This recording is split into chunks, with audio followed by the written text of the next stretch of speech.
আমার কাছে কোনো মিথ্যা নাই। আচ্ছা আমি আপনাকে কিছু প্রশ্ন করি। হ্যাঁ, বলেন। আপনি কিছুক্ষণ আগের ঘটনা কি জানতে পেরেছেন কিনা?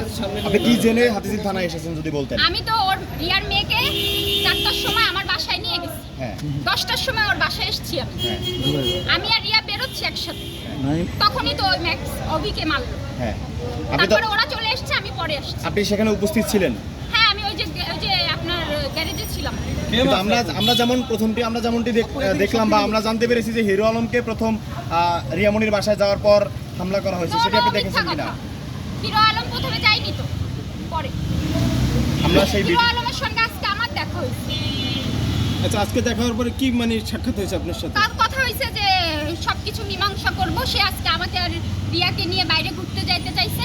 রিয়ার মনটা ভালো না, তখন হচ্ছে বলছে কালকে আমরা বেরোবো। এর ভিতরে সেই সব ঘটনা ঘটে। তাহলে এগুলো কি আপনাদের সব নাটক ছিল? ওই যে আগের যে গেঞ্জাম ছিল আপনাদের ভিতরে? না না, আমাদের তো গ্যাঞ্জাম এখনো আছে।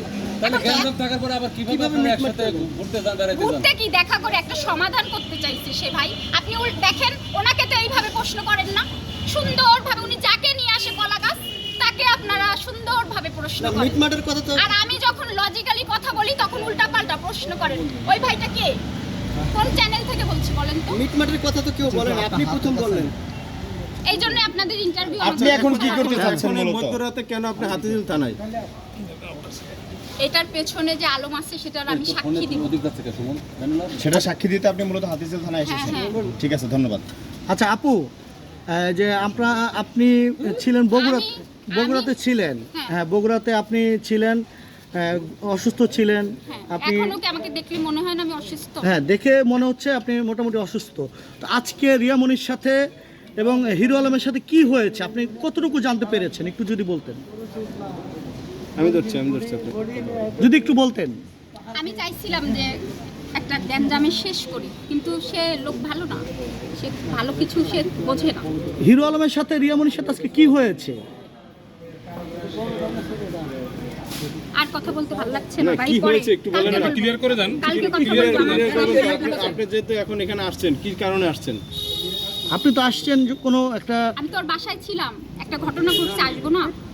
আচ্ছা, কি ঘটনা ঘটেছে আমরা একটু জানতে চাই আপনার কাছে।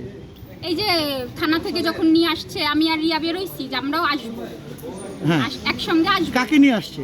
ওই যে রিয়াজকে কেন নিয়ে আসা হয়েছে? কেন নিয়ে আসা সেটা তো আমরাই জানি না, এখন সেটা আমরা জানবো না। যেহেতু আপনি বাসায় ছিলেন, হ্যাঁ, কেন নিয়ে আসছে এটা তো জানি না। আলম রিয়ার বাসায় গেছে, গিয়ে কি দেখছে এবং কেন? তখন আমি ছিলাম না, যখন আলম গেছে তখন আমি ওর মেয়েকে নিয়ে আমার বাসায় গিয়েছিলাম, কার মেয়েকে নিয়ে? রিয়ার মেয়েকে নিয়ে। আচ্ছা, এখন আপনি কোথায় যাবেন? মিথিলা, হ্যাঁ, এখন আপনি কোথায় যাবেন? ওই যে ওই রিয়ার সাথে যাবো, কোথায় কি যাই জানি এখনো, আচ্ছা হসপিটালে যাই না কি করি। আচ্ছা